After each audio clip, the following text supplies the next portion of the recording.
On va commencer. Merci à vous d'être venus à cette session. Je sais qu'il y a un très bon buffet à côté et tout, donc c'est gentil de venir. Cette présentation, on va parler des records du monde. Alors juste un mini disclaimer, on ne va pas du tout parler des records du monde de Guinness Book, du plus gros nombre de pastèques éclatées entre ses cuisses en 5 minutes, ça existe, mais ce n'est pas du tout le thème du talk. Aujourd'hui, on va parler de quoi? On va parler des records en Java et des patterns qui sont autour des records.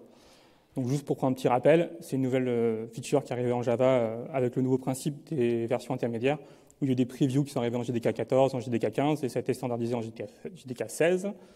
Donc aujourd'hui, on est en JDK 18, donc c'est une fonctionnalité que vous pouvez tout à fait utiliser maintenant si vous êtes sur les versions de ces versions-là de Java.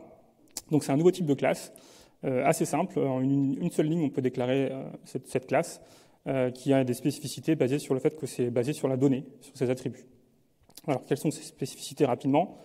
D'abord, en fait, les champs qui sont associés à cette classe sont immutables. Donc, en haut, vous voyez le code que vous écrivez avec une version récente de Java qui supporte les records, où en une seule ligne, vous déclarez une classe et vous pouvez l'utiliser, et vous pouvez accéder aux attributs. Donc, ce ne sont pas des getters, ce sont des attributs que vous accédez directement sur la classe, sur l'instance de la classe. En dessous, c'est le code que vous auriez dû écrire avec des versions précédentes de Java, où en fait, vous auriez dû créer vous-même le constructeur, utiliser des private phenol, et avoir un getter et pas forcément la même fonctionnalité. Donc on voit qu'on a quand même une certaine simplicité d'écriture si vous avez ce use case-là d'avoir des attributs immutables. Ensuite, très sympa aussi, c'est qu'automatiquement on a un toString qui est généré pour nous, donc qui permet d'avoir une représentation string de la classe avec ses attributs. Donc en dessous, là, c'est ce qu'on fait habituellement, qu'on souvent fait générer par les IDE, le toString qui fait la valeur de chacun des attributs. Et dernière chose aussi très intéressante, c'est que tout ce qui est equals hashcode est automatiquement généré pour cette classe, basé sur l'égalité de ses attributs. Donc en dessous, c'est tout le code que vous générez normalement avec vos IDE quand vous voulez avoir ces mêmes trucs, même support de fonctionnalité. L'agro avantage par rapport au fait de générer dans un IDE, c'est que là, si vous rajoutez un nouvel attribut, c'est automatiquement supporté. Vous n'avez pas besoin de régénérer des choses que vous auriez précédemment générées avec un JDE ou autre. Donc en termes de maintenabilité, on est sur un pattern assez intéressant. Donc moi, je me présente maintenant, à avoir présenté les records. Je m'appelle Benoît Priou, je suis développeur chez Alan. C'est une boîte française un peu européenne dans le domaine de la santé. Vous la connaissez peut-être pour une mutuelle. On essaye un peu de mettre du numérique dans tout le système de santé qui est un peu obscur. Donc moi, je suis là-bas depuis seulement 1 an. J'ai un gros background Java et en fait, cette boîte-là, je l'ai rejoint alors qu'elle ne fait pas du tout de Java parce qu'elle a une culture assez différente, basée sur des principes de transparence radicale, distributed ownership, qui sont hyper intéressants. Je vous encourage à aller voir le blog de la boîte si vous êtes intéressé par cette culture. On recrute aussi. Par exemple, on n'a pas de réunion, pas de manager. Je vous en dis pas plus, vous irez voir pourquoi et comment on arrive à faire marcher la boîte avec ce système. Donc si je reviens un petit peu à la présentation, donc moi j'ai fait 15 ans de Java. J'ai fait aussi un peu de Kotlin sur la fin de Java où j'ai découvert un peu d'autres langages sur la JVM. Et brusquement, je suis allé dans cette boîte, Alan, et j'ai fait du Python, alors que j'avais jamais écrit de Python dans ma vie. Et en fait, ça a inspiré un peu cette conférence, parce que je me suis rendu compte que dans la vie, en fait, on ne se rend pas compte, mais on a plein de patterns qu'on connaît, quel que soit le langage, et qu'on peut utiliser dans l'un ou dans l'autre, et qui inspirent un petit peu la suite. Donc moi, si je reviens sur l'histoire avec le pattern record data class en général, je l'ai appréhendé la première fois en Java avec Lombok. Lombok, je pense que vous connaissez sûrement, une librairie en fait en Java qui permet de générer automatiquement du code en posant une annotation sur une classe. Et par un système de notation processeur, en fait, à la compilation, ça va générer ce qu'on a besoin, qui sera un peu le boilerplate code qu'on n'a pas envie d'écrire. Et donc, il existait le @data en Lombok qui permettait d'avoir sur une classe automatiquement l'équivalent d'une record, sauf qu'on avait des getters au lieu d'avoir des attributs, mais on avait quand même de l'immutabilité, le toString et ainsi de suite. Alors, moi, je l'ai utilisé un petit peu, mais c'est vrai que ça rajoute une dépendance au projet, c'est pas natif. La notation de processeur, je ne sais pas si vous connaissez, mais il faut configurer l'IDE, il faut y penser, en fait. Il y a des choses qui sont un peu magiques et un peu trop magiques. Et en fait, aussi, Lombok, ça apporte aussi plein d'autres annotations. Et quand on met dans un projet, tout le monde utilise un peu ces annotations et on ajoute trop de magie à un projet. Et comme vous savez, quand il y a trop de magie, quand il y a un problème, on n'arrive pas à s'en sortir. Donc, j'avais un peu lâché cette notion de data class record. Après, j'avais fait un petit peu de Scala et j'avais retrouvé une notion qui existait un peu, qui s'appelle les case class, qui est exactement, en fait, aujourd'hui, les records en Java. Mais Scala, j'ai un peu abandonné parce que c'était un peu trop compliqué pour moi. Par contre, il y a un langage où j'ai vraiment accroché, qui s'appelle Kotlin, où il y a la notion de data class. Et c'est à ce moment-là que j'ai compris l'intérêt des data class, des records, avec tous les use cases qu'on pouvait avoir autour de ça. Et après, je suis arrivé en Python. Et en Python, j'ai dit, est-ce que ça existe? Et finalement, oui, ce pattern existe aussi. Il s'appelle data class, avec un décorateur. La seule différence, c'est qu'on a oublié de mettre un attribut qui s'appelle frozen égale true, parce que par défaut, c'est mutable. Alors que moi, je voulais retrouver mon pattern immutable.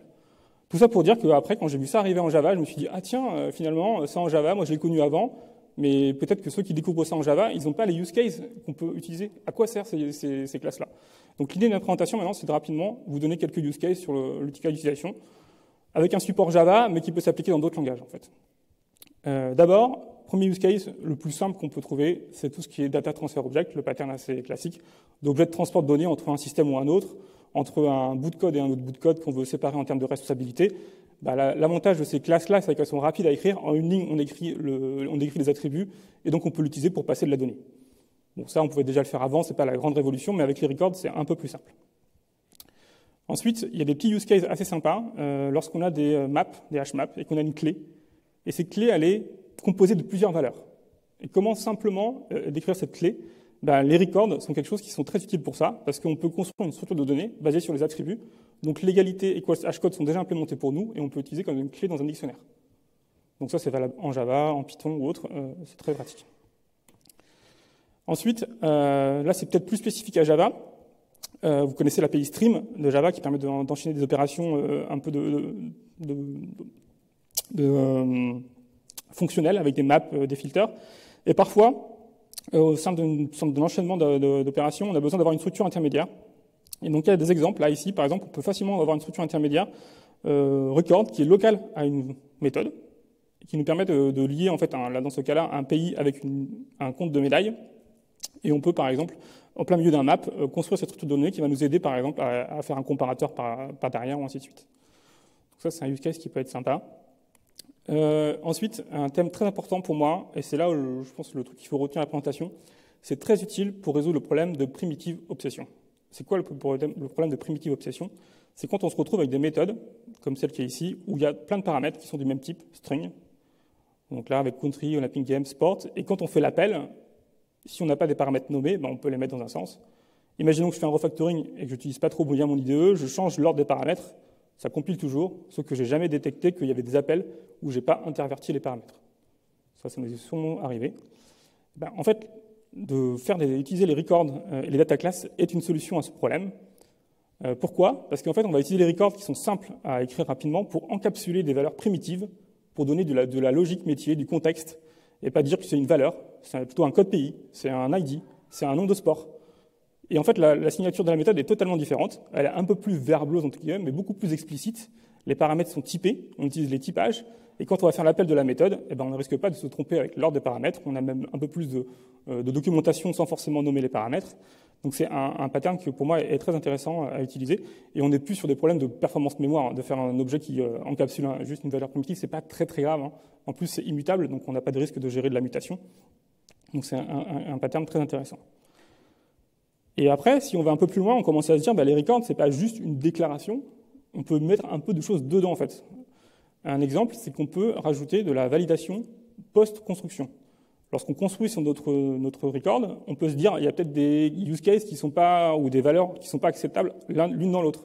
Dans mon cas ici, pour un compte de médaille, on suppose que le compteur, en fait, ne va pas être négatif. Donc on va protéger à la construction qu'on ne peut pas avoir de valeurs négatives dans la construction de la donnée. Ce qui fait que plus tard dans le code, on a plus besoin de gérer ce cas-là. Il est géré au plus tôt possible. S'il y a une exception, c'est que doit arriver et que c'est très grave.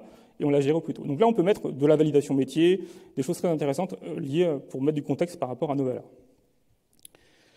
Et je ne sais pas si vous voyez où je vais en venir, c'est qu'à la force de mettre des choses dans le record, c'est plus juste une structure de données comme on pouvait avoir avec le DTO, ça devient une structure métier. On peut donner du contexte métier. Et donc ça, on se rapproche de tout ce qui est Domain Driven Design. Il y a plein de choses qui, en ce moment, c'est très tendance, et il y a plein de conférences qui en parlent. Et pour moi, les records, aujourd'hui, ce pattern-là, marche bien avec une des choses des Domain Driven Design. Donc dans le Domain Driven Design, il y a plein de choses, mais il y a une partie où on modélise les choses de façon métier. Et il y a deux notions principales qui sont l'entité et le value object.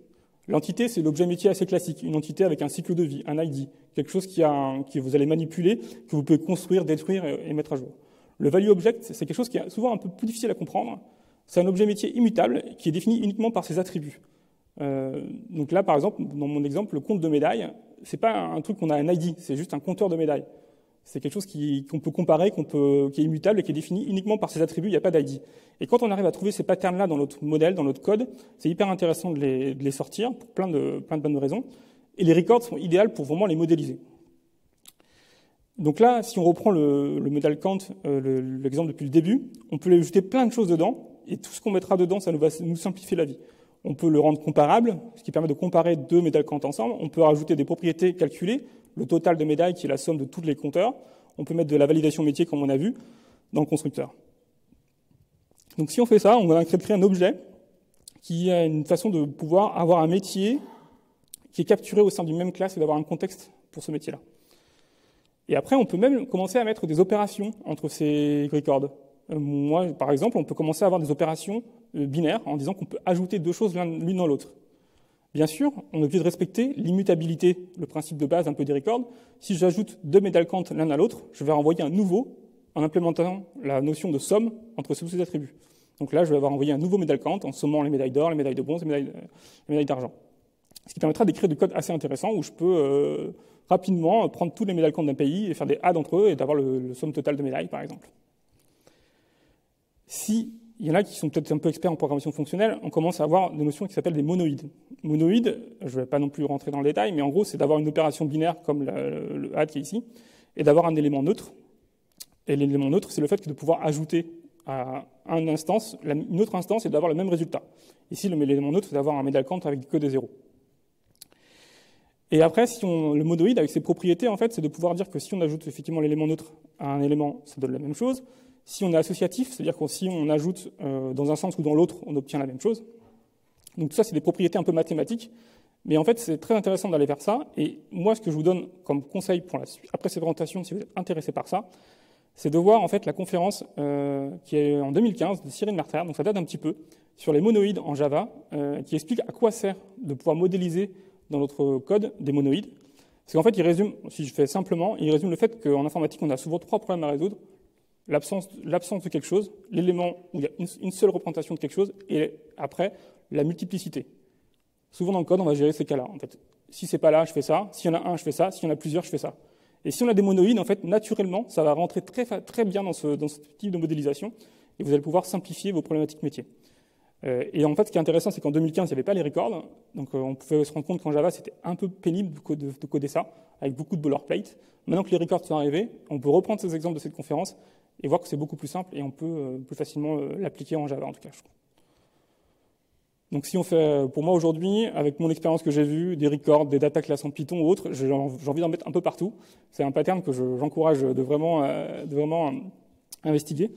Et j'espère que je vous ai donné envie, en tout cas si vous ne connaissiez pas, de pouvoir essayer de l'utiliser dans votre code et de pouvoir l'introduire. Merci beaucoup.